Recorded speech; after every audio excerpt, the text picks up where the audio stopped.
আমাদের ব্যাপারে ইসলামের প্রতিপক্ষ শক্তিরা অপপ্রচার চালায়। জামাতে ইসলামী ক্ষমতায় গেলে মহিলাদেরকে ঘর থেকে বের হতে দিবে না, আর যদি দেও আস্তে করে এনে জোর করে একটা বুরকা পরাই দিবে। আসসালামু আলাইকুম। বাংলাদেশ জামাত ইসলামের আমির ডাক্তার শফিকুর রহমান গতকালকে সাতক্ষীরাতে সমাবেশ করেছেন। সেই সমাবেশে যে বক্তব্য দিয়েছেন, সেই বক্তব্যকে কেন্দ্র করে কিছু মানুষ, এক গ্রুপ, তারা বিভ্রান্তি ছড়াচ্ছে। তারা আমির জামাত ডাক্তার শফিকুর রহমানের এই বক্তব্যকে সমালোচনা করছে।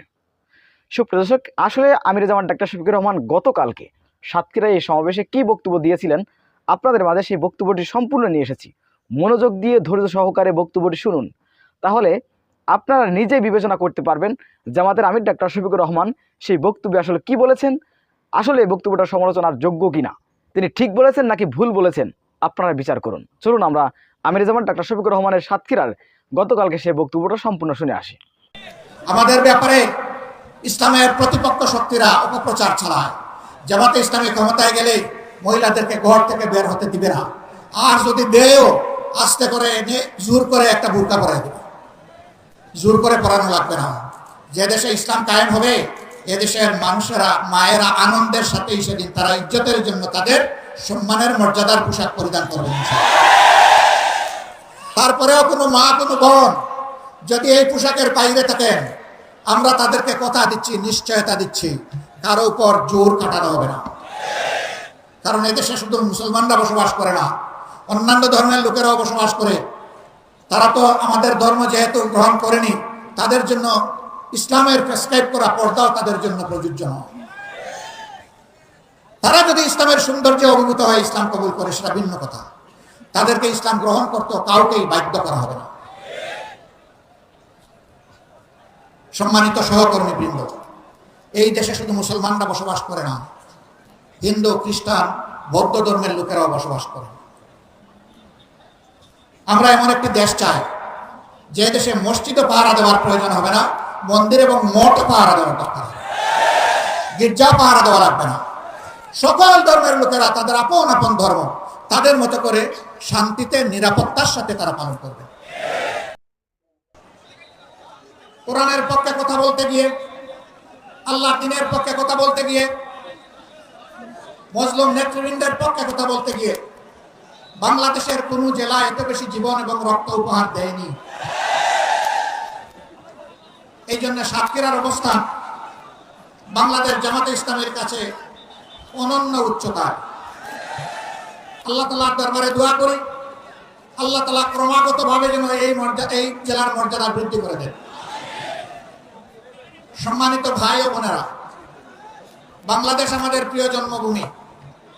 আল্লাহ তাআলার বড়ই মেহেরবানি, দুনিয়ার খুব কম জায়গায় এরকম সুজলা সুফলা শ্যামল দেশ মানুষ পেয়ে থাকে। আমরা এমন একটি দেশ পেয়েছি, মাটির উপরে অফুরন্ত সম্পদ, মাটির গর্বে অফুরন্ত সম্পদ, সমুদ্রের গর্বে অফুরন্ত সম্পদ। আমাদের এই সম্পদগুলো জনগণের উপকারে আসছে না। যারা জনগণের ত্রাতা হয়ে, কর্তা হয়ে বিভিন্ন সময় দেশ শাসন করেছেন, জনগণের সম্পদ সুকৌশলে চুরি করে তারা তাদের পকেটে ঢুকিয়েছে। এই জন্য বাংলাদেশের জনগণ তাদের প্রাপ্য হিস্সা পায়নি, সুষম উন্নয়ন হয়নি। 15 সালের দিকে কোনো এক রমজানে আমি ঈদ উদযাপন করতে এসেছিলাম এই জেলার শহীদ পরিবারগুলোর সাথে। সকাল 9:30 থেকে অথবা সকাল 10টা থেকে রাত 9:30 পর্যন্ত আমি এই জেলার ভাঙ্গাচোরা, খানা খন্দকে ভর্তি রাস্তাগুলা দিয়ে গাড়ি ফেলে আমি এবং আমার সঙ্গী 2টা মোটরসাইকেলে চড়ে সারা জেলা ঘোরার চেষ্টা করেছি। আমি লোকদেরকে জিজ্ঞেস করেছিলাম, আমরা শুনে থাকি উন্নয়নের জোয়ারে দেশ ভাসছে, সেই জোয়ারের সামান্য ছিটাফোঁটা পানি কি এখানে আসে না? বলে যে না, আসে না। কেন আসে না? বলে বর্তমান শাসক গোষ্ঠী সাতক্ষীরাকে বাংলাদেশের অংশ মনে করে না। সাতক্ষীরার উপর তারা জুলুম করেছে, সাতক্ষীরার জনগণের অধিকার দেয়নি, করেছে, পঙ্গু বানিয়েছে, ইজ্জতের উপর হাত দিয়েছে, সম্পদ লুণ্ঠন করেছে এবং মানুষকে কার্যত তারা তাদের দাসে পরিণত করেছে। কম বেশি এই চিত্র ছিল বাংলাদেশের। সবচেয়ে খারাপ অবস্থা ছিল সাতক্ষীরা। আমরা মহান আল্লাহর দরবারে দোয়া করি, শুধু আল্লাহর দিনের পক্ষ নেওয়ার কারণে যদি এই জেলার এই অবস্থা হয়, আল্লাহ তুমি দুনিয়া এবং আখিরাতে এই জেলার মর্যাদা তুমি বাড়ায় দাও। প্রিয় সহকর্মী বৃন্দ, বাংলাদেশ জামাতে ইসলামী আল্লাহ এবং জনগণের কাছে প্রতিশ্রুতিবদ্ধ যে এই জমিনে আমরা ইনসাফ কায়েম করতে চাই, আমরা দুর্নীতিমুক্ত একটি বাংলাদেশ গড়তে চাই, আমরা সুষম উন্নয়ন মানুষকে উপহার দিতে চাই। আমার জেলায় প্রধানমন্ত্রী আছে, তাই সব কিছু এইদিকে জোয়ারের পানিতে চলে আসবে, এই বাংলাদেশ আমরা দেখতে চাই না। আমরা এমন একটি বাংলাদেশ দেখতে চাই, কেউ চাইলেও তার অধিকার পাবে, না চাইলেও তার অধিকার পাবে। আমরা এমন একটি বাংলাদেশ দেখতে চাই যে দেশে লক্ষ বেকার যুবকের মিছিল হবে না, বরঞ্চ আমাদের যুবকের আমাদের সম্পদে পরিণত হবে। তাদের হাতে মূল্যহীন এক টুকরা সার্টিফিকেট ধরিয়ে দেওয়া হবে না, বরঞ্চ শিক্ষা সমাপনের সাথে সাথে তাদের হাতে কাজ তুলে দেওয়া হবে। এমন শিক্ষা চাই আর এমন শিক্ষিত জাতি চাই। তবে এই শিক্ষা অবশ্যই নৈতিক এবং দুনিয়াবী বা জাগতিক শিক্ষার সমন্বয় হতে হবে। মানুষ যাতে মানুষ হয়, শিক্ষা নিয়ে মানুষ যাতে ডাকাত না হয়, আমরা সেই শিক্ষাটি চাই। আমরা এমন একটি দেশ চাই, যে দেশে আমাদের মা বোনেরা নিঃসংকোচে যেমন ঘরে সুরক্ষিত থাকবেন, কর্মস্থলেও সুরক্ষা পাবেন, রাস্তাঘাটেও সুরক্ষা পাবেন। তাদের দিকে কোনো খারাপ লোক চোখ তুলে তাকানোর কসরত পাবে না। তারা ইজ্জতের সাথে, মর্যাদার সাথে, তাদের দক্ষতা দিয়ে দেশের উন্নয়নে তারাও ভূমিকা রাখবে। নবী করিম সাল্লাল্লাহু আলাইহি ওয়াসাল্লাম মানব জীবনের সবচেয়ে ঝুঁকিপূর্ণ কাজেও মহিলাদেরকে শরীক করেছেন। সেই কাজটি হচ্ছে যুদ্ধ। যুদ্ধে মারা পুরুষের পাশে থেকে তারাও যুদ্ধ করেছে। বিশেষ করে বদর যুদ্ধের কঠিন দিনে আমি প্রায় এই উদাহরণটা দিয়ে থাকি। যখন কাফেররা আল্লাহ রসুলের খুব কাছাকাছি চলে এসেছিল তাকে হত্যা করার জন্য, যখন পুরুষ যোদ্ধারা দিক বিদিক কিছুটা জ্ঞান হারিয়ে ফেলেছিলেন, তখন একজন মা চতুর্দিকে ঘুরে ঘুরে আল্লাহর রসুলকে বেষ্টনে দিয়ে রেখেছিলেন। যুদ্ধ যখন শেষ হয়েছে, তার শরীরে 37টা তীর ঝুলন্ত অবস্থায় ছিল, 70টা কঠিন আঘাত ছিল। রাসূল করিম সাল্লাল্লাহু আলাইহি ওয়াসাল্লাম বলেছেন, শত্রু যখন সামনের দিক থেকে এসেছে, তখন শত্রুর তীর আর আমার মাঝখানে ছিল আল্লাহর এই বান্দি। যখন পিছন দিক থেকে এসেছে, ছিল আল্লাহর বান্দি। ঘুরে ঘুরে আল্লাহ রসুলকে কিভাবে তিনি রক্ষা করবেন? ডাইনে বামে এসেছে, বাম দিকে। আমাদের সেই সর্বোচ্চ ইজ্জতের মর্যাদাবান মায়ের নাম ছিল হযরতে মুসাইবা রাদিয়াল্লাহু তাআলা আনহা। যদি যুদ্ধের এই কঠিন ময়দানে আল্লাহ রসুল তাদের জন্য কর্মক্ষেত্র সৃষ্টি করে দিয়ে থাকেন, আমরা কে তাদের হাত বন্ধ করা? আমাদের ব্যাপারে ইসলামের প্রতিপক্ষ শক্তিরা অপপ্রচার চালায়। জামাতে ইসলামী ক্ষমতায় গেলে মহিলাদেরকে ঘর থেকে বের হতে দিবে না, আর যদি দেও আস্তে করে এনে জোর করে একটা বুরকা পরাই দেবে। জোর করে পরানো লাগবে না। যে দেশে ইসলাম কায়েম হবে, এদেশের মানুষেরা, মায়েরা আনন্দের সাথে সেদিন তারা ইজ্জতের জন্য তাদের সম্মানের মর্যাদার পোশাক পরিধান করবে। তারপরেও কোনো মা, কোনো বোন যদি এই পোশাকের বাইরে থাকেন, আমরা তাদেরকে কথা দিচ্ছি, নিশ্চয়তা দিচ্ছি, কারো উপর জোর কাটানো হবে না। কারণ এদেশে শুধু মুসলমানরা বসবাস করে না, অন্যান্য ধর্মের লোকেরাও বসবাস করে। তারা তো আমাদের ধর্ম যেহেতু গ্রহণ করেনি, তাদের জন্য ইসলামের প্রেসক্রাইব করা পর্দাও তাদের জন্য প্রযোজ্য নয়। তারা যদি ইসলামের সৌন্দর্যে অভিভূত হয়ে ইসলাম কবুল করে, সেটা ভিন্ন কথা। তাদেরকে ইসলাম গ্রহণ করতেও কাউকেই বাধ্য করা হবে না। সম্মানিত সহকর্মী বৃন্দ, এই দেশে শুধু মুসলমানরা বসবাস করে না, হিন্দু, খ্রিস্টান, বৌদ্ধ ধর্মের লোকেরাও বসবাস করে। আমরা এমন একটি দেশ চাই যে দেশে মসজিদও পাহারা দেওয়ার প্রয়োজন হবে না, মন্দির এবং মঠ পাহারা দেওয়ার দরকার, গির্জা পাহারা দেওয়া লাগবে না। সকল ধর্মের লোকেরা তাদের আপন আপন ধর্ম তাদের মতো করে শান্তিতে, নিরাপত্তার সাথে তারা পালন করবে। আলহামদুলিল্লাহ, আমাদের দেশটি সাম্প্রদায়িক সম্প্রীতির একটি চমৎকার বাগান, কিন্তু আমাদের বাগানে মাঝে মাঝে হুতুম পেঁচা ঢুকে পড়ে। এই হুতুম পেঁচাদের ব্যাপারে আমাদেরকে সতর্ক থাকতে হবে। আমরা এই সম্প্রীতি নষ্ট করতে দেব না। আমরা এমন একটি বাংলাদেশ গঠন করতে চাই যেখানে মানুষকে তার শিক্ষা কিংবা কাজের ধরন দেখে মর্যাদা দেওয়া হবে না, বরঞ্চ প্রত্যেকটা মানুষকে আশরাফুল মখলুকাত হিসেবে মর্যাদা দেওয়া হবে। আমার দেশের একজন পরিচ্ছন্নতা কর্মী, তিনিও আমার ভিআইপি। তারা যদি 3 দিনের জন্য তাদের কাজ বন্ধ করে, আমরা কেউ ঘর থেকে বের হতে পারবো না। তাদের এই কাজ, কঠিন কাজ আমি করতে পারবো না। তারা কষ্ট করে এই কাজটা আমাদের করে দেন, আমি তাদেরকে স্যালিউট জানাই। সে আমার ভাই, সে আমার বোন, সে আমার এই সমাজকে চালু রেখেছে। যে ভাইটি আমার রিক্সা চালিয়ে জীবন নির্বাহ করে, ও রিক্সা না চালাইলে আমি আমার কর্মস্থলে যেতে পারবো না, আমি তাকে স্যালিউট জানাই। আমি দেখবো না তিনি রিক্সাওয়ালা, আমি এটাও দেখবো না তিনি একজন অতি সাধারণ কম শিক্ষিত মানুষ, আমি তাকে তার কাজের মর্যাদা দেব। এইভাবে সমস্ত মানুষ, মুটে মাঝি কুলি, যে যেখানে আমরা আছি, শ্রমিক, কৃষক, আপামর জনতা, বিভিন্ন পেশাজীবী, যার যার পেশায় তিনি মর্যাদা এবং দায়িত্ববোধের সাথে দায়িত্ব পালন করবেন ইনশাআল্লাহ। সেই সম্প্রীতির বাংলাদেশ যদি আমরা গঠন করতে পারি, তাহলে এই সম্প্রীতির বাংলাদেশকে রোকার সাধ্য কারোই থাকবে না। এই জন্য আমরা চাই জাতীয় স্বার্থে দল এবং ধর্মের ঊর্ধ্বে উঠে আমরা থাকবো এক। সেই ইস্পাত কঠিন জাতীয় ঐক্য আমরা চাই, যেখানে উলামায়ে কেরাম মর্যাদা পাবেন, পেশাজীবীরা মর্যাদা পাবেন, সকল শ্রেণী পেশার মানুষ মর্যাদা পাবেন। এই যে 24-এর স্বাধীনতা এসেছে এমনি এমনি আসেনি ভাই। 2006 সালের 28 অক্টোবর স্পষ্ট দিবালোকে আলোকে পয়টা দিয়ে আদম সন্তানদেরকে হত্যা করার পর যখন তাদের নিথর দেহ পড়ে তড়পাচ্ছিল, তখন তার উপর উঠে বিকৃত রুচির ওই খুনিরা তখন তারা লাফালাফি করেছিল। সেই দিন বাংলাদেশ পথ হারিয়েছিল। সেই পথ হারা বাংলাদেশ দীর্ঘ ত্যাগের পর আবার আল্লাহর অশেষ মেহেরবানিতে 2024 সালের 5 আগস্ট আবার তার পথে ফিরে এসেছে। এর মাঝে অনেক রক্ত দিতে হয়েছে।